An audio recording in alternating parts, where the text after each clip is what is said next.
کہ فاستجبنا له ونجيناه من الغم، ہم نے اس کی دعا قبول کر لی اور ہم نے اسے غم سے نجات دی۔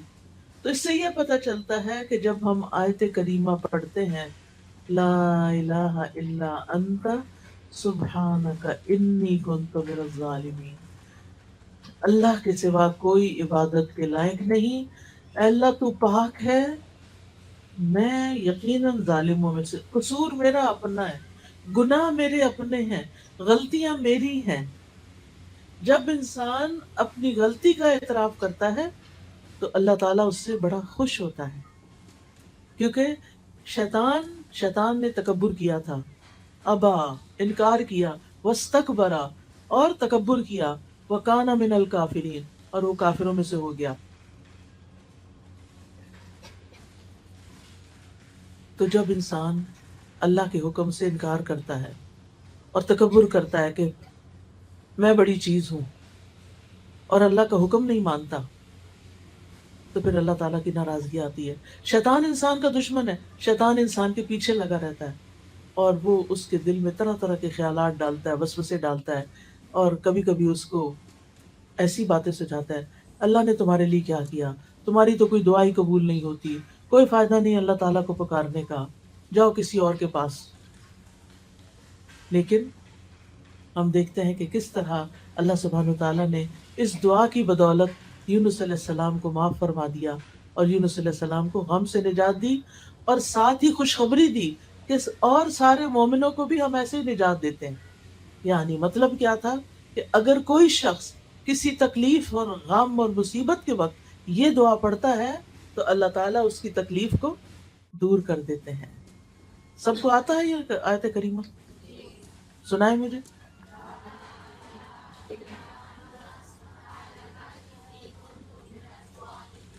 شابش، بہت ہی اچھا۔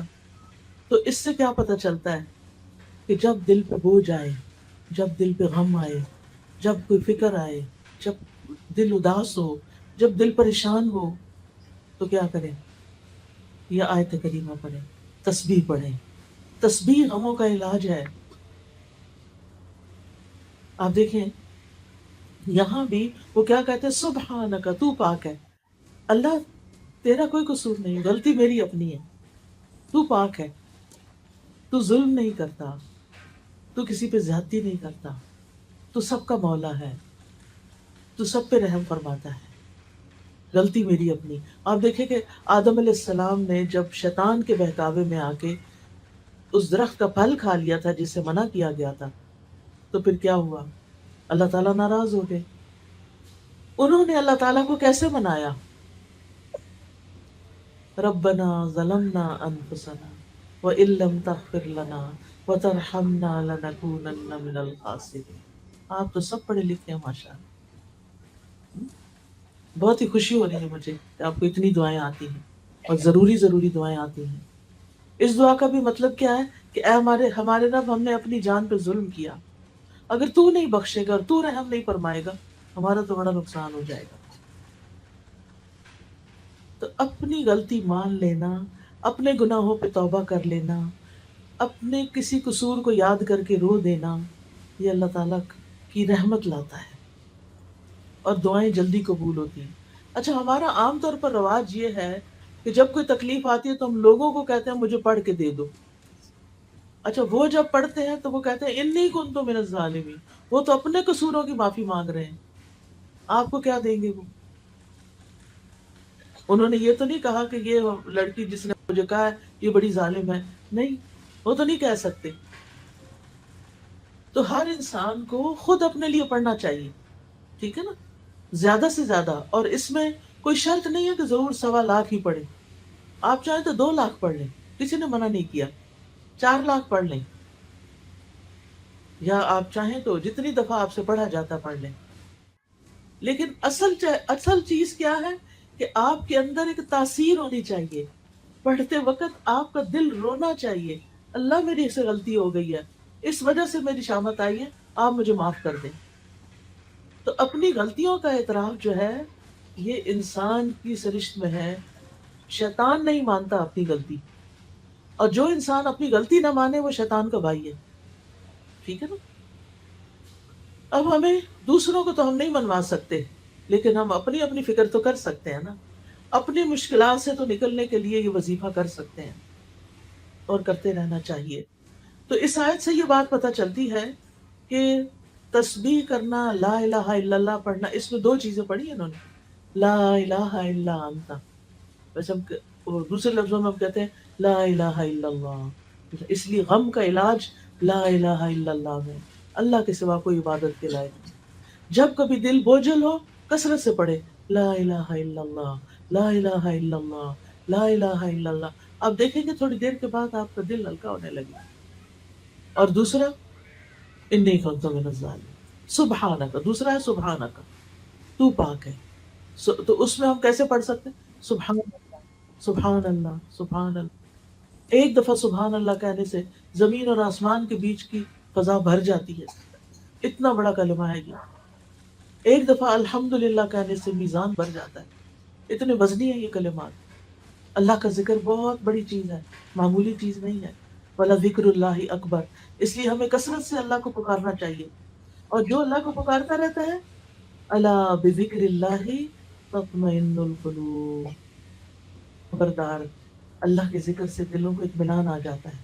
لیکن ہم اکثر یہ بھول جاتے ہیں، ہم بھول جاتے ہیں کہ اللہ کے ذکر میں اطمینان ہے، اللہ کے ذکر میں سکون ہے۔ تو اللہ سبحانہ تعالیٰ کو ہر حال میں یاد کرتے رہیں، اور تسبیح پڑھتے رہیں، اور لا الہ الا اللہ توحید کا اقرار کرتے رہیں۔ اس دعا کے بارے میں نبی صلی اللہ علیہ وسلم نے فرمایا، یونس علیہ السلام ذوالنون کی دعا جب وہ مچھلی کے پیٹ میں تھے، یعنی لا الہ الا انت سبحانک انی کنت من الظالمین، جب بھی کوئی مسلمان کسی معاملے میں ان الفاظ کے ساتھ اپنے رب سے دعا کرے، اس کی دعا ضرور قبول ہوگی۔ یعنی اگر آپ کی کوئی اور دعائیں بھی ہیں، کوئی حاجتیں ہیں، تو یہ تسبیح پڑھ کے ایک دفعہ پڑھے، دو دفعہ پڑھے، تین دفعہ، پانچ دفعہ، جتنا آپ کے پاس ٹائم ہے، یا دعا مانگنے سے پہلے آپ پڑھ لیں اور پھر اپنی دعا کریں۔ بچوں کے ایگزامز ہیں، یا کوئی جاب کا مسئلہ ہے، یا کاروبار کا مسئلہ ہے، یا کوئی بیمار ہے، یا کوئی دکھی ہے، پریشان ہے، تو آپ کیا کریں؟ دعا کریں، اپنے لیے بھی کریں، دوسروں کے لیے بھی کریں۔ مسلمان کی دعا مسلمان کے حق میں قبول ہوتی ہے، اور اس کے لیے فرشتہ دعا کرتا ہے، یا اللہ اس کو بھی یہی عطا فرما۔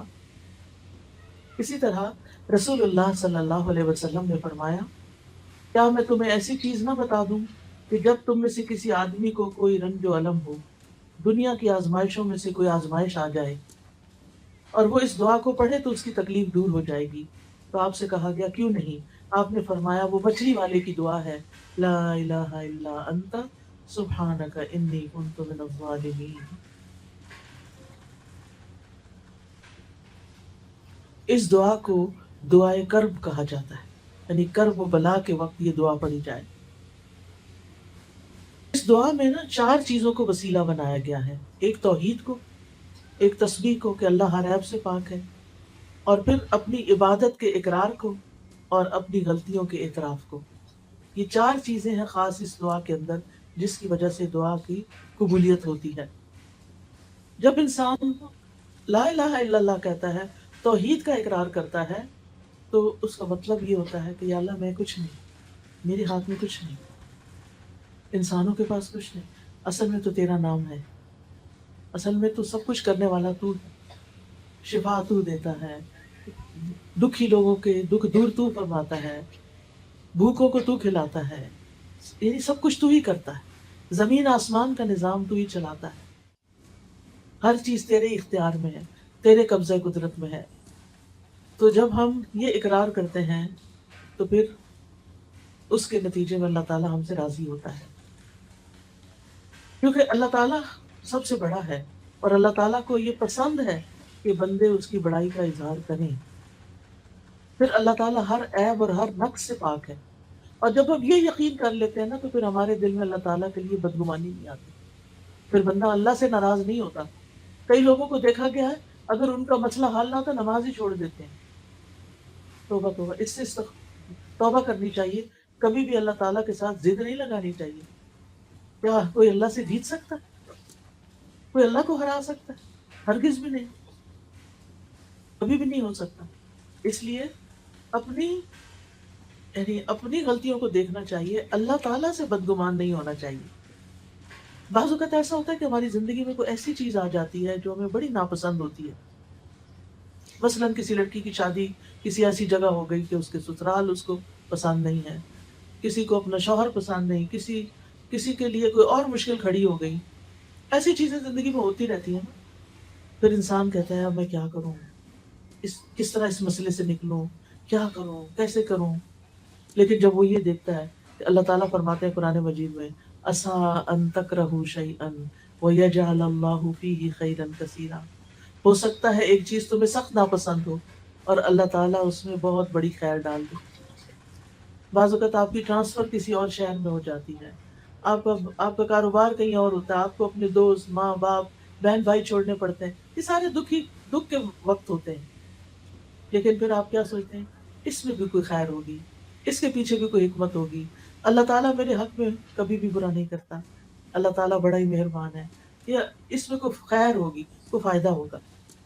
اور بعض سلف صالحین کہتے ہیں کہ ایک میرا فیصلہ ہوتا ہے اور ایک اللہ کا فیصلہ ہوتا ہے، نافذ تو اللہ کا فیصلہ ہوتا ہے، جب وہ اللہ کا فیصلہ نافذ ہو جاتا ہے اور وہ میری مرضی کے خلاف بھی ہوتا ہے تو تب بھی میں خوش ہوتا ہوں، میں کہتا ہوں میرا رب مجھ سے زیادہ جانتا ہے، میرے حق میں کیا بہتر تھا اس کو زیادہ پتا ہے۔ مثلا آپ کو بیٹے کی بڑی خواہش ہے اور بیٹی پیدا ہو جاتی ہے، کتنا دکھ لگ جاتا ہے لوگوں کو۔ بعض لوگ تو بیٹی دیکھتے بھی نہیں ہیں، عید ہی کو جا کے دے دیتے ہیں یا مار ڈالتے ہیں یا پھینک دیتے ہیں، ایسے بھی واقعات ملتے ہیں۔ یا بیوی کو گھر سے نکال دیتے ہیں حالانکہ اس میں بیوی کا کوئی قصور نہیں، وہ تو اللہ کا فیصلہ ہے نا، جس کو چاہے بیٹے دے، جس کو چاہے بیٹیاں دے، جس کو چاہے دونوں دے، جس کو چاہے کچھ بھی نہ دے، یہ تو اللہ کا فیصلہ ہے، یہ تو اس کو پتا ہے کہ کس کے ساتھ کیسا معاملہ کرنا ہے۔ بندے کا کام کیا ہے کہ اللہ کے فیصلوں پہ راضی ہو جائے، یہ سوچ کے کہ اللہ زیادہ علم والا ہے، اللہ کی حکمت زیادہ ہے، اگر مجھے نہیں پتا تو یہ میری اپنی عقل کا قصور ہے کیونکہ میری عقل چھوٹی ہے۔